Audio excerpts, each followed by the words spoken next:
I'm Kristen. It's been a while since the storm subsided, and life has found its new rhythm. But sometimes, in the quiet of the evening as I sit by the window of my Cambridge home, I'm drawn back to that fateful night at the anniversary party, a night that changed my life forever. The Fairmont Copley Plaza was a vision of opulence, bathed in the soft glow of chandeliers. The ballroom was filled with guests, their voices a low murmur against the backdrop of the orchestrated elegance. There, on the stage, stood my husband, Derek, looking every bit the charming and confident man he always pretended to be. He tapped the spoon against his glass, and the room fell silent. His voice, rich and resonant, filled the air as he announced our impending separation, painting a picture of a marriage that had simply run its course.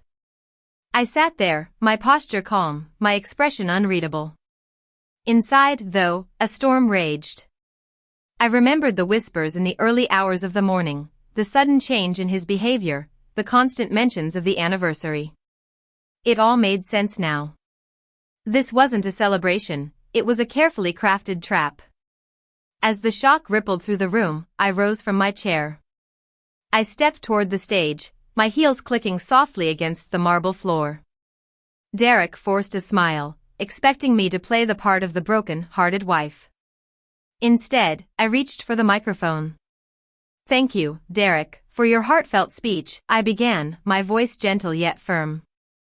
"Since we're being honest tonight, I think it's only fair that I share a few truths of my own." The room fell even silent. I could feel Derek's eyes on me, but I didn't waver. For the past several months, Derek has been having an affair with his assistant, Lila. They've been spending money on hotels, jewelry stores, and restaurants, all charged to our joint account. Over $7,800 in the past week alone. Gasps erupted from the crowd, and I saw Lila's face turn pale. I continued, "And as for our Cambridge home, this is my separate property, purchased years before our marriage under Massachusetts law. Derek has zero claim to it, no matter how many times he rehearsed his speech." Murmurs spread through the room like wildfire. Derek stepped forward, his voice cracking as he tried to interrupt, but I held my ground. He also left out his hidden debts, his outstanding personal loans, and the financial misconduct he hoped I would take on after he left. Just then, Lila, her face contorted with anger, lashed out at Derek. "You told me you were getting a divorce weeks ago. You lied to me. You said she had nothing and would sign the deed." The room erupted into chaos. Conversations sparked all around, and Derek's carefully constructed facade shattered before my eyes. I stepped back from the microphone, letting the truth speak for itself. I walked off the stage, my head held high, not looking back. The events that led to this moment were like a slow, burning fuse. It all started on that cold winter morning. The house was dead quiet, the kind of quiet that only the early hours can bring. I woke up abruptly at 3 a.m. My heart racing for no apparent reason. A voice, low and tense, drifted up the hallway. It was Derek's voice. I sat up, listening intently. He was whispering, something he never did. The words, the documents, and perfect timing caught my attention. I forced myself to stay calm and waited until he finished his call. When he slipped back into bed, he was quiet, too quiet. The next morning, he was a different man. He was in the kitchen, humming as he made breakfast, something he never did. He talked about our silver anniversary with an enthusiasm I hadn't seen in years. I was suspicious, but I tried to push the thoughts away. Then, that afternoon, Hannah, Derek's aunt, showed up unexpectedly. She was always the type to make thinly veiled criticisms, but this time, it was different. She started talking about the future, about inheritance, and about transferring the apartment to the right heirs, meaning her own nephews. She even asked me where I kept the deed, and I knew something was up. That night, I went into Derek's study. I tried to open his laptop with our old password, the date we first met, but access was denied.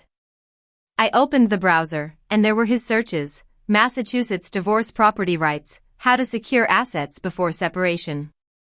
The truth was staring me in the face. Just then, my friend Caroline called. She told me that she had seen Derek with Lila at a jewelry store. Layla was trying on expensive rings. I felt a cold chill run through me, but I was oddly calm. I knew now what I was up against. I decided to consult my lawyer, Lisa. Her office was a haven of calm, filled with the smell of old books and fresh coffee. When I told her everything that had happened, her jaw tightened with anger. This isn't just infidelity, Kristen.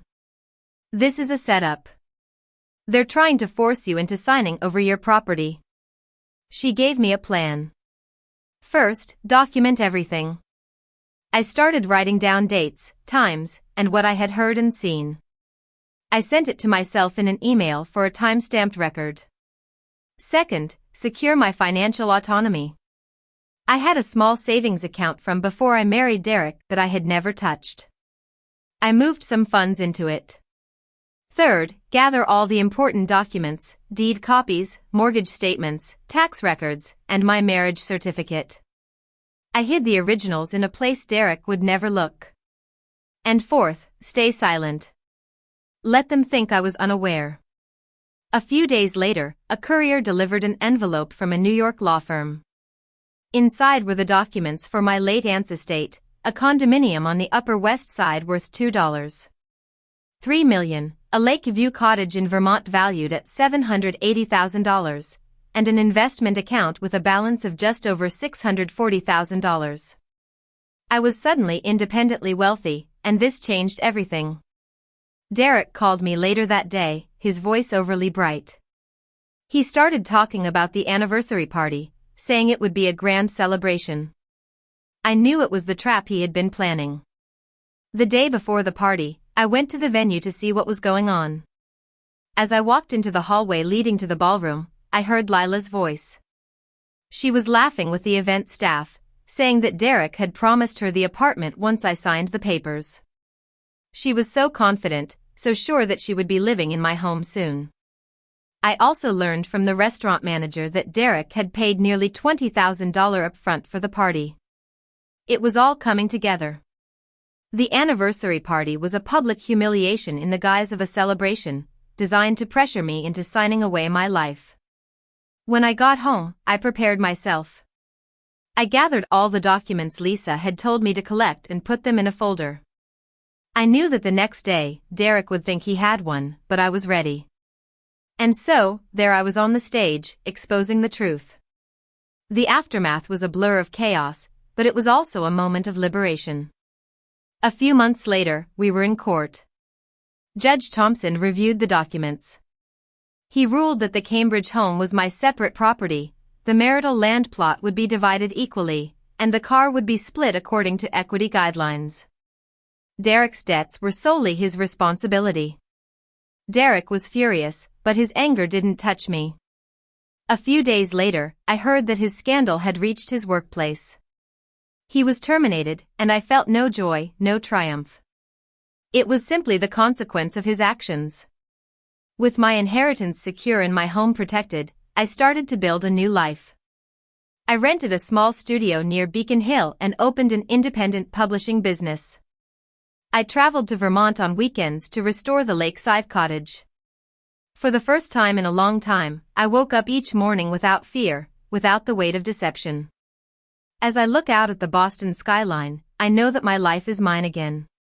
The journey was painful, but it led me to a place of strength and independence. I'm no longer the woman who was caught in a web of lies. I'm Kristen, a woman who faced the truth and emerged victorious.